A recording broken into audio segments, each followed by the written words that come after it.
Kawartha. Today, I rise to speak on the third reading of Bill C-29, an act to provide for the establishment of a National Council for Reconciliation. If we are to show leadership, accountability, and transparency in this House, there must be proper follow-through on what has been promised. After 6.5 years under this Liberal government, Bill C-29 is the Liberals' attempt to address the Truth and Reconciliation Commission's calls to action 53 through 56. I would also like to take this opportunity, if you haven't, to encourage all Canadians to read the Truth and Reconciliation Commission. There are 94 calls to action. Actions 53 to 56 include, number 53, the establishment of a National Council for Reconciliation.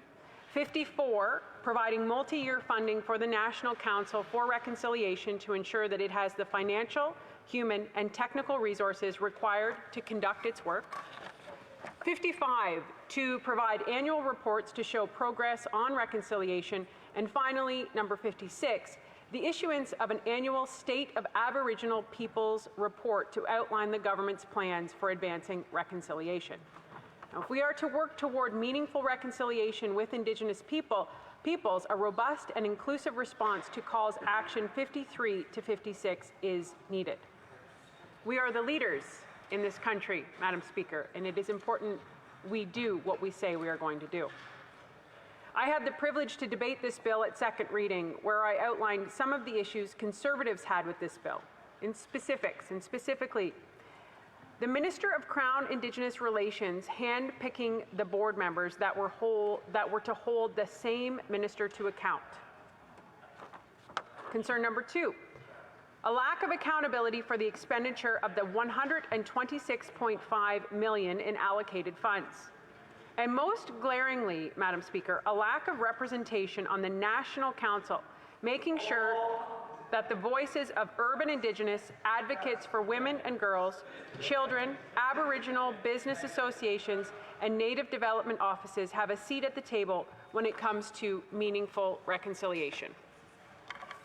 After meaningful consultation from community members and those most affected by Bill C-29, Conservatives brought forward 19 amendments to the areas with the most issues on the bill. And our amendments include strengthening the wording to add transparency, accountability, and independence to the Board of Director appointment process. 3 amendments which gave Native Women's Association of Canada, Congress of Aboriginal Peoples, and an Indigenous Economic National Organization a seat at the table. Ensuring that the Truth and Reconciliation Commission's call to action number 56 is honoured. In particular, asking the Prime Minister, not the Minister, to respond to the National Council for Reconciliation's annual report, and adding concrete, measurable targets to be included in its annual report, strengthening government accountability. Measurable targets are critical, Madam Speaker. There were significant concerns after the second reading of this bill and of the 19 amendments brought forth by Conservatives in committee. 17 were adopted into the bill and passed with the support of the other parties in this House. But we haven't reached a consensus yet, hence we are here today. The Liberals love to say this, and I hear it often in the committees that I represent, both HUMA and Status of Women. And their saying is, nothing about us without us. And yet this morning, the Liberals have repealed a key amendment brought forward by Conservatives that contradicts their philosophy of including those most impacted by their decisions and policy. Conservatives know it is imperative to include CAP, or Congress of Aboriginal Peoples, on the board to support the voices of Métis, Status and non-Status Indians, and Southern Inuit Indigenous people living off-reserve in Canada. The goal of CAP is to improve the socio-economic conditions in urban and rural communities. I do not understand why the Liberals do not support having the voices of off-reserve Indigenous people. You don't suddenly become non-Indigenous when you move off-reserve. Why do the Liberals believe Métis, Status, and non-Status Indians and Southern Inuit Indigenous people living off-reserve in Canada do not deserve a voice of their own at the table? It's shameful, Madam Speaker. One of the biggest concerns which needs to be addressed, Madam Speaker, is the Liberals' refusal to acknowledge the critical role economic reconciliation plays in truth and reconciliation. This voice must be represented at the table. Conservatives proposed an amendment put forward because of testimony heard during consultation that economic reconciliation is the solution to eradicating poverty, solving social issues that poverty causes, and ultimately being the path to self-determination for Indigenous people. Now, for those who follow politics, primarily my mom and dad now, let me tell you, they watch CPAC a lot, they know how imperative committee business is to democracy. It is a crucial process to listen to witnesses, and as elected officials in this House of Commons, it is our job to listen to Canadians and make decisions that best serve them. During consultation on the bill, committee members were heard loud and clear, and they listened to the importance of economic reconciliation. Karen Restoul quoted, "Economic reconciliation is the vehicle forward in terms of setting our peoples or communities back on a path to prosperity. Not only our nation, but the country as a whole. It really does lead to a strong social fabric."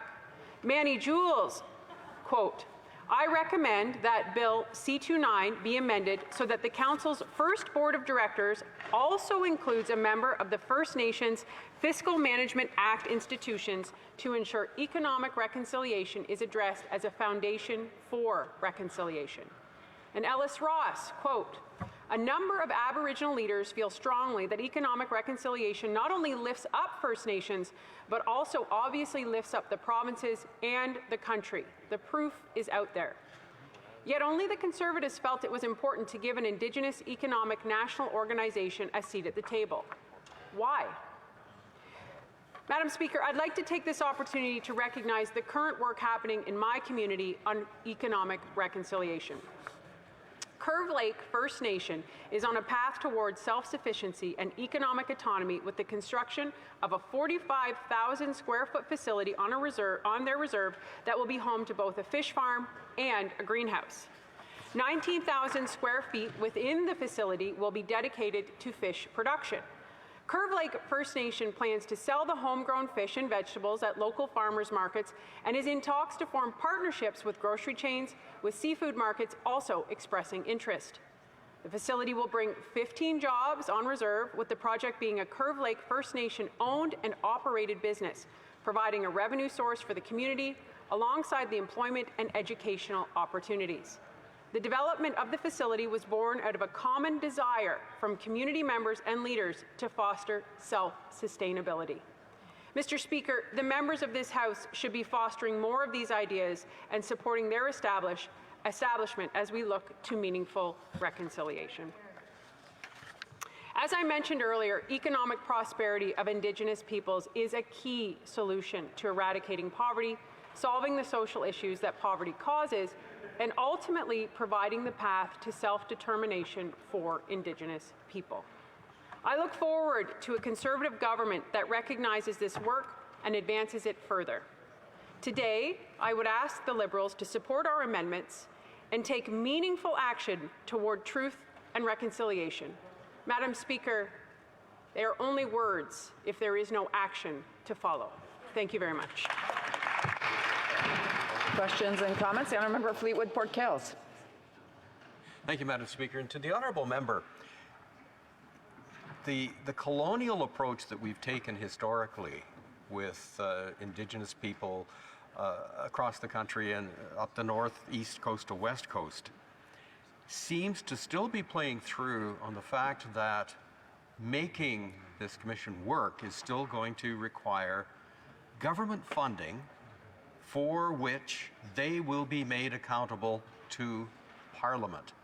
And I'm wondering if the Honourable Member sees this as a conflict of the intent of reconciliation and what we might possibly do differently to make reconciliation work even in this context.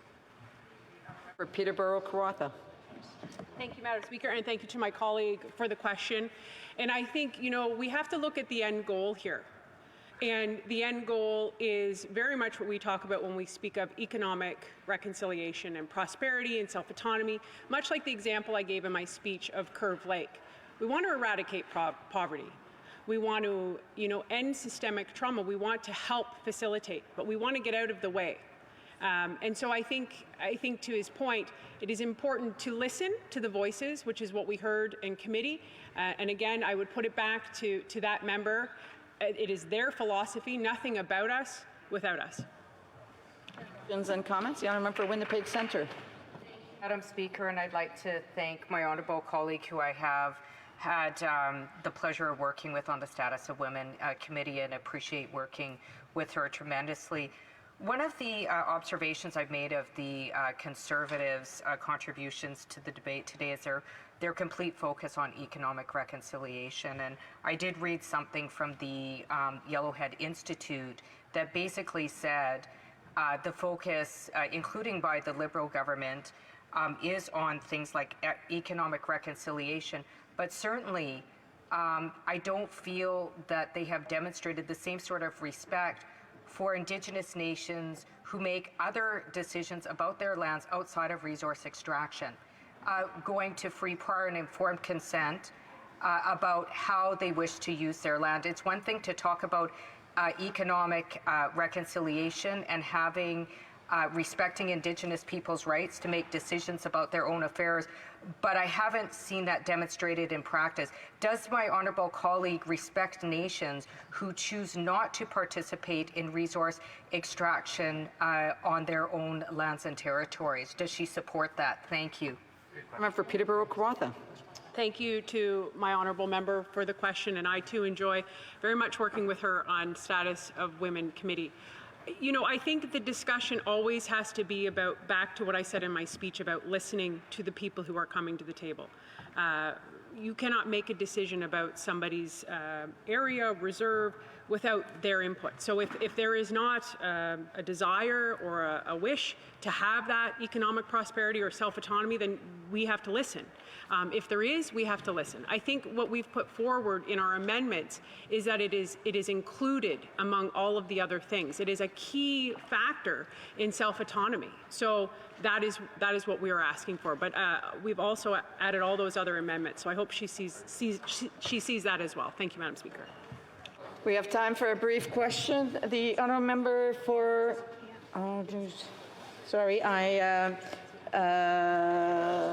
Saskatoon Grasswood. I knew it.